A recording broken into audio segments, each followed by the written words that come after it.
So these are your notes over the scientific method. Pretty simple. Hopefully, it's a lot of review from middle school and will be easy for you to kind of refresh your memory on. A lot of you have done really well so far with knowing the difference between independent and dependent variables.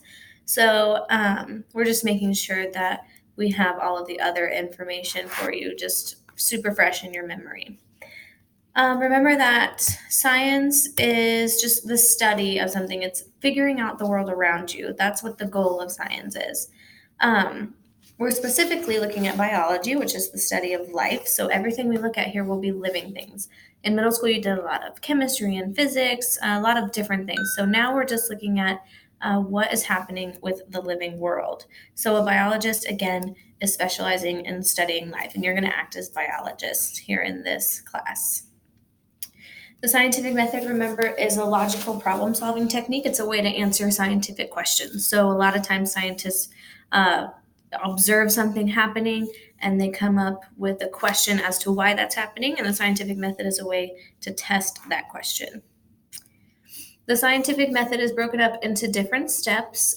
You can break it up differently. They're kind of overall the same way, but some people call them different things. Some people order them slightly differently, but it all has the overall same effect. So you start with the problem, you're going to research that problem, and then you're going to form a hypothesis, then test that hypothesis, look at your results, and then come to a conclusion. Kind of skipped there. Sorry about that. So, again, problem, research, hypothesis, experiment, results, and conclusion.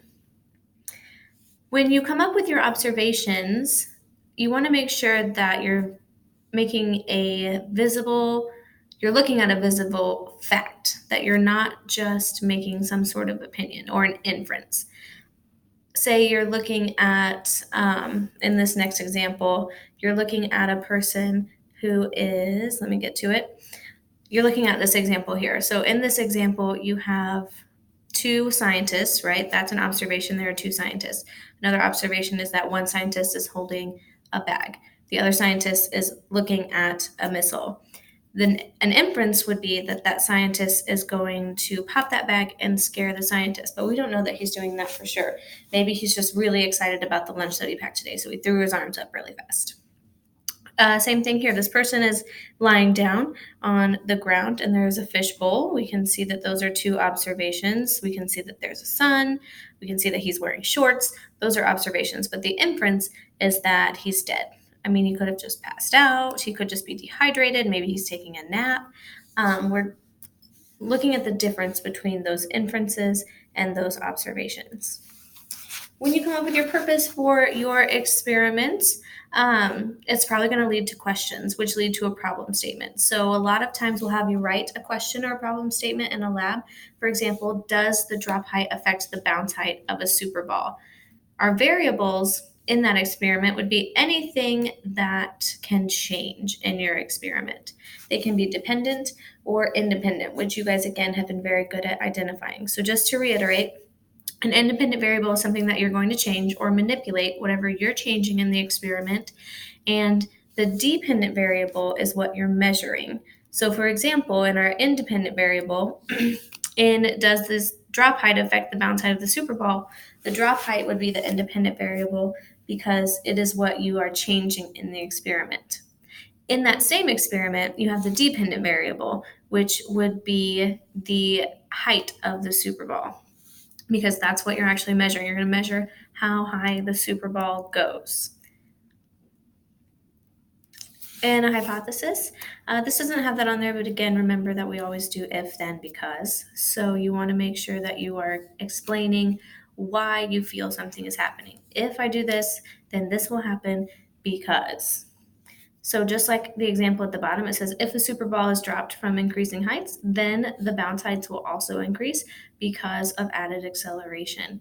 So again, making sure you have that if, then, because template there. Couldn't find the word there. All right, so a control, remember too, is something that doesn't change. It's what you're comparing your results to.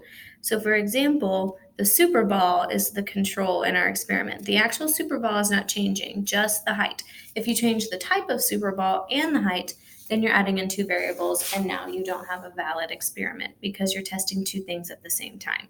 And you won't know if the height is because it's a type of super ball or because of the height that you're dropping it from.